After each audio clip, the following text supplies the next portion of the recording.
اعوذ باللہ من الشیطان الرجیم بسم اللہ الرحمن الرحیم یوم یأتی لا تکلم نفس الا بإذنہ فمنہم شقی وسعید صدق اللہ العظیم۔ سورہ ہود آیت نمبر 105 آپ کے سامنے تلاوت کی ہے۔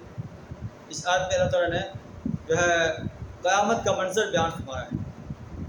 اللہ فرماتا ہے کہ یوم یأتی، جس دن وہ دن آ جائے گا، لا تکلم نفس الا باذنہ، کوئی شخص اللہ کی اجازت کے بغیر کلام نہیں کر سکے۔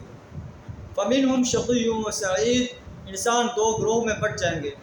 ایک جو ہے وہ شقی لوگ ہوں گے، بدبخت ہوں گے، اور دوسرے جو ہے نیک بخت ہوں گے۔ فاما الذین شقوا ففی النار، بدبخت لوگ آگ میں ہوں گے۔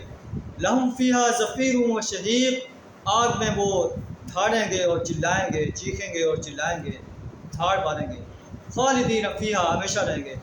ما دامت السماوات والارض، جب تک آسمان و زمین قائم ہے۔ الا ما شاء ربک، مگر یہ کہ آپ کا رب چاہے۔ ان ربک فعال لما یرید، آپ کا رب کر گزرنے والا ہے ہر وہ چیز، ہر وہ کام جس کا وہ ارادہ کرتا ہے۔ واما الذین سعدوا ففی الجنہ، اور جو نیک بخت لوگ ہیں وہ جنت میں ہوں گے۔ خالدین فیہا، اس میں ہمیشہ رہیں گے۔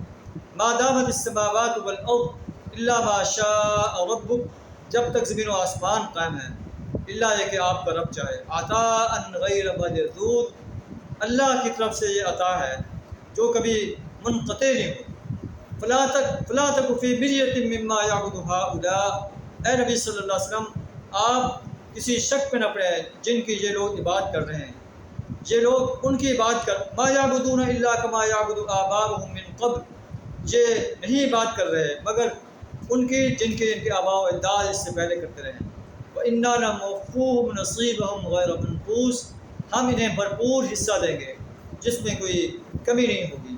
اللہ سے دعا تعالیٰ میں نیک بخت انسانوں میں شامل فرمائے، بد بخت انسانوں میں شامل ہونے سے اپنی پناہ عطا فرمائے۔ آخر دعوانا الحمدللہ۔